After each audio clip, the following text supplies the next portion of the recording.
پاکستانی ٹک talk star Ameesha رحمان کی leak video کی اصل حقیقت کیا ہے؟ کیوں مناہل ملک کے بعد ایک اور ٹک ٹاک اسٹار کی قابل اعتراض ویڈیوز منظر عام پر آئیں؟ کیا یہ مشہور ہونے کے لیے حربہ استعمال کیا گیا؟ آخر کون ہے امیشا رحمان؟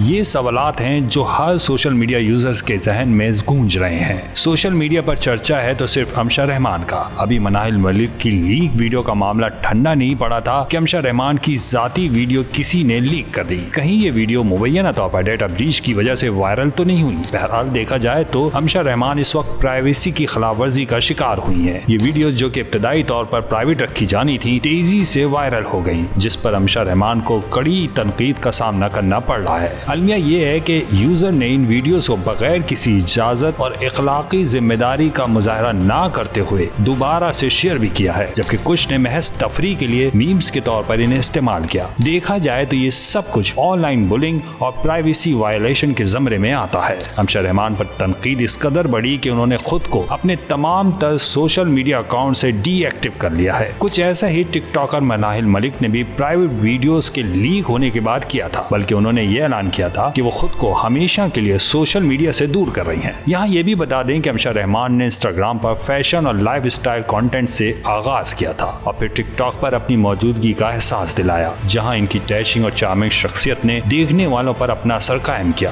امیشا کا رجحان صرف سوشل میڈیا پر کنٹینٹ تخلیق کرنے تک محدود نہیں رہا، بلکہ انہوں نے بڑے فیشن اور بیوٹی برانڈز کے ساتھ پارٹنرشپ کی ہے، اور یہ پارٹنرشپ ان کے بزنس ماڈل کا ایک اہم حصہ ہے، جس کی وجہ سے رواں سال ان کی متوقع نیٹ ورتھ $5 لاکھ تھی۔ کچھ کا یہ بھی دعویٰ ہے کہ لیک ویڈیو کو خود جان بوجھ کر وائرل کیا جاتا ہے، مقصد صرف اور صرف پبلسٹی حاصل کرنا ہوتا ہے۔ ان ویڈیوز کی وجہ سے غیر معروف ایک دم لائم لائٹ میں آ جاتے ہیں، جس کی وجہ سے ان کے فالوورز کی تعداد میں بھی غیر معمولی اضافہ ہوتا ہے۔ لیکن اگر اس مفروضے کو مان لیں تو یہاں یہ بھی قابل ذکر بات ہے کہ مناہل ملک ہوں یا امیشا رحمان، انہوں نے لیک ویڈیو کے بعد اپنے سوشل میڈیا اکاؤنٹس کو ڈی ایکٹیو کر دیا، تو پھر ایسے کیسے ممکن ہے کہ یہ ویڈیو جان بوجھ کر وائرل کی جا سکتی ہیں؟ پاکستان میں FIA کے لیک ویڈیو کے معاملے پر سخت قانون ہے۔ کسی کی بھی ویڈیو یا تصویر کو اس کی اجازت کے بغیر لیک کرنے پر 3 سال قید اور $3 لاکھ جرمانہ بھی ہے۔ اس قسم کے واقعات کو ڈیجیٹل دور میں کوئی جواب دہی نہ ہونے کے بارے میں خدشات کو دوبارہ زندہ کر رہا ہے۔ بہت سے لوگوں نے اس قسم کے حساس معاملے میں زیادہ ذمہ داری کی ضرورت پر زور دیا ہے۔